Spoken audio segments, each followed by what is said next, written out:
So the snow is starting to fall in northern Idaho, and I'm starting my winter projects inside my heated shop. So this is going to be the first bowl I do this year. I designed this bowl on Segmented Wood Turning Pro. It's a wonderful program, and you can get this 3D or close to 3D image. So that's the outside. This will be the inside, and this will be the bottom. The bottom is going to be made up of a floating disc made out of canary, and with an outside ring that's going to be put in that's windy. And this paint program that's in Wood Turning Pro is worth every penny the whole entire program cost.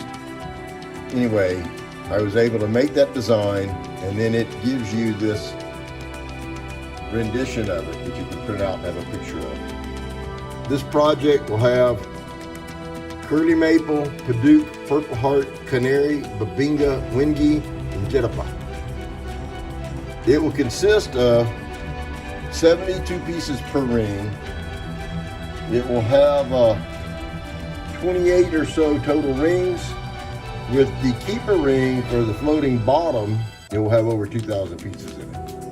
So that's the profile that Wood Turning Segmented Pro gives you, along with this one, which you can use this part of the program. You can shape your bowl by moving the bullet points around. I still like to have my own sketch, and I can lay out the individual rings on it and know for sure exactly where everything's going to meet up at. And now I always go into this Larry Marlin art, and I enter in the rings, and I get a cut list there.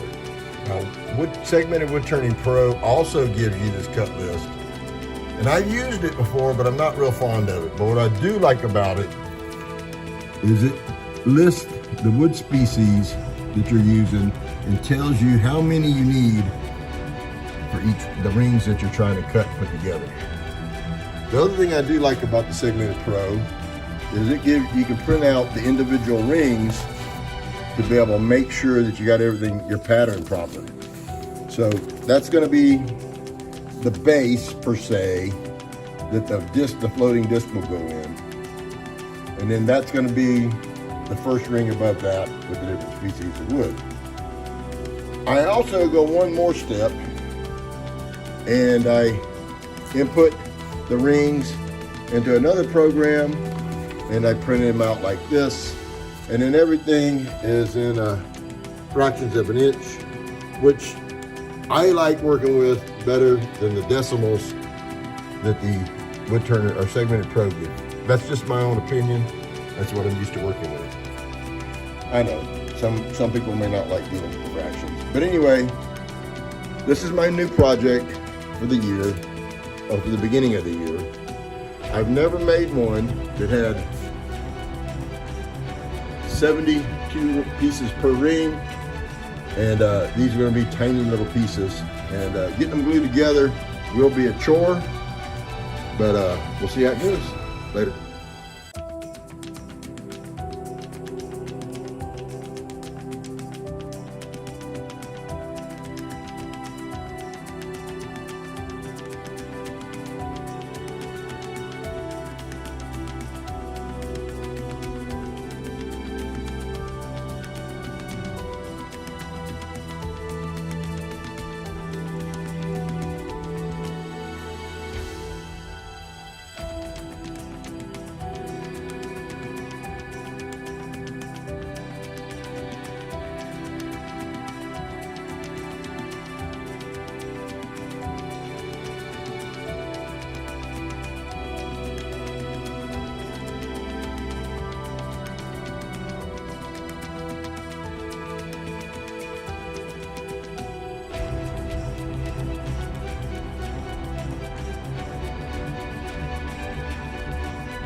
Good morning. We're going to set up and cut a rabbet into this first ring on this vessel to install a floating bottom, a floating disc, which I'll make out of this piece of canary.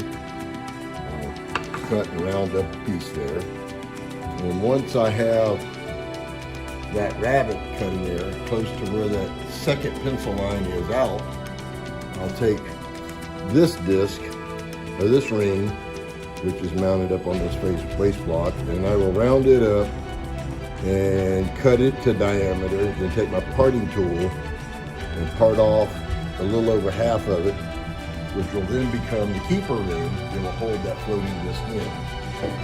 And if I do all this correctly, I will then take this ring, once sanded, which will be the first ring on top of that one, and it will hide the seam of the floating disc, and then I'll start building the rest of the bowl up from there. Anyway, later. Okay, so here's the rabbet cut. That first base ring is rounded. I used this square carbide cutter, and I cut a rabbet about a 1/2 inch deep in there. And now I'm going to take and mount that ring on that waist block on and round it and cut it down to fit the diameter of that opening. And then I'll part off a section of it and it will become the keeper ring. Anyway, later. Well, I've cut off a whole lot of that keeper ring. I made that way larger than I really needed to. But anyway, I've got it now turned down to where it will fit inside of, snub inside of the bottom, and I'll part it off and glue in the floating disc. Coming soon. Later.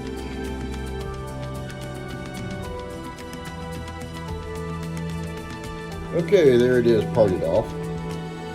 Like I said, I made this thing way larger than I needed to, but you know, it left me plenty to work with. And then there's the first ring, or the bottom, and floating, and the keeper ring slips right in, no issue. And this ring will go over it, and it will slightly hide that seam. And then when I cut the disc out of this piece, it will go inside of this, and I will wax the edges of this disc so glue won't stick to it. And I'll only put glue on the edge of this keeper ring when I slide it in, and we'll be done. I'll leave some paper spacers in there so it doesn't pinch tight on the bottom, and that floating disc will literally rattle around. Later.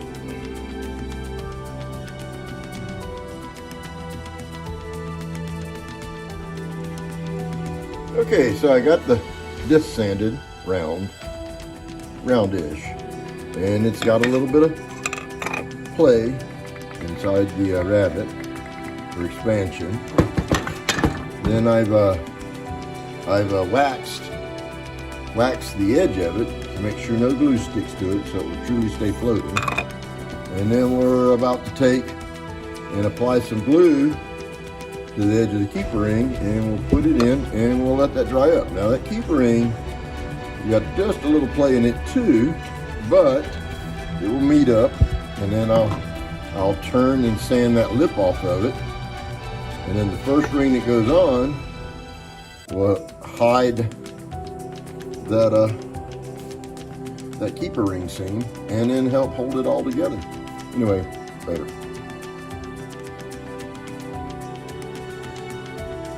So there it is with the keeper ring installed and the floating bottom installed. And the keeper ring had a little taper in the side of it, so I flipped it over and it fits snugger. It fits more snug. And those paper spacers will come out. It left me a little bit of play in there. And there it is, floating bottom installed. I'll take and remount that once the glue dries. I'll take and cut that flush, sand it off, and I'll have my bottom started. And we'll start mounting rings once I get a few more made. Later.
So I've turned the inside of the first, what is it, 8 rings, 8 rings, and it's turned out pretty nice.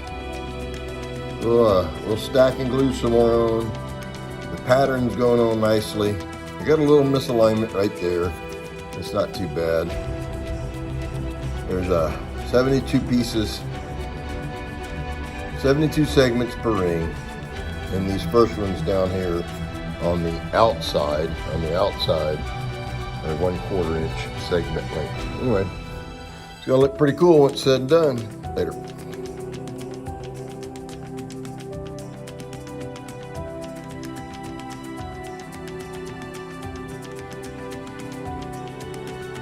So this pattern's a little tough to get lined up. I've really only got 6 points on it to line up to, and I'm able to manage it.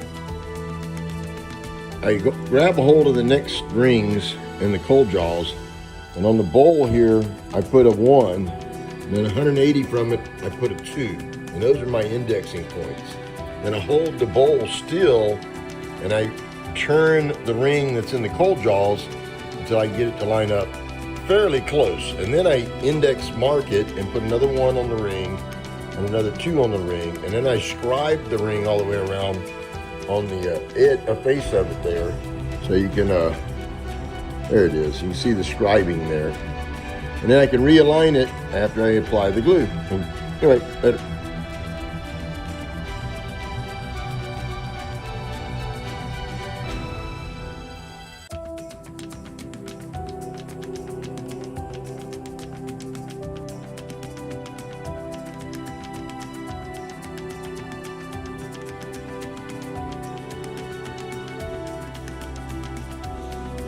So I have 25 rings glued on, and I have turned the inside of those 25. I have 4 more on the cabinet over there. So anyway, we're gonna get the other 4 glued on. Then I'm gonna put a cone in it on the tailstock. I have these cones I use right there. They're on a faceplate, and I will mount those on the tailstock. I'll run it in piece, and then I'll turn the outside. I will completely turn the outside, and then I will put my steady rest on it. and then I'll turn the inside of the last 4 rings. Anyway, it is coming out quite well. Profile's setting up pretty nice. The blend-in points between the mounting rings and turning it's coming out nice, and everything's looking good. I'm pretty happy with it. Anyway, later.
So here it is, still on the lathe, and it is sanded to 1,000 grit. I know. That's excessive to some of you, but that's where I sand to. It gives it a slick finish, very slick. And right now, all I've done is buff it with tack cloth. And I'm going to apply a nice coat or 2 of Mylan's sanding sealer. And then I'll buff it with steel wool. 3/0 and 4/0 steel wool before I let all that set nice and hard and get the shop warmed up. And then I'm going to spray several coats of lacquer. I have a high volume, low pressure gun that I use, and I apply multiple coats of a clear lacquer on my products, or on my projects. Anyway, come out pretty well. This bail out on the outside of this wingy was tough to turn. I've got a little gappiness in my ring there, but yeah, that wingy is some hard, brittle stuff. Doesn't turn the best, but it sure does sand smooth and polish out nice. Anyway, later.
So I didn't quite think far enough ahead that this 16.5-inch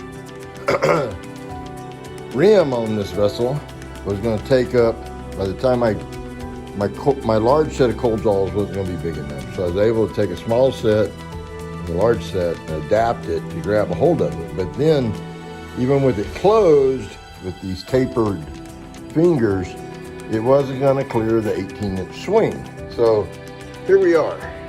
We're going to cut this waist block loose here in a moment, and with the steady rest on it. And you know, it's not too bad. It should work. And then I'm going to turn it around and take the cold jaws and mount on the headstock and take the tailstock out of the way with the steady rest and put the banjo out here on this riser block. And I'm going to finish off the bottom. It should work, I do believe. We'll find out in a little bit later. So I successfully cut the waist block loose. I've turned it around. I have the steady rest and the banjo up on that riser block, on that bed extension. And now we're going to clean that bottom up a little bit. So let's see what I can do here. That's about 100.5. I may turn it up a little bit more and we'll clean that bottom off. It's pretty good so far. Don't see nothing detrimental happening.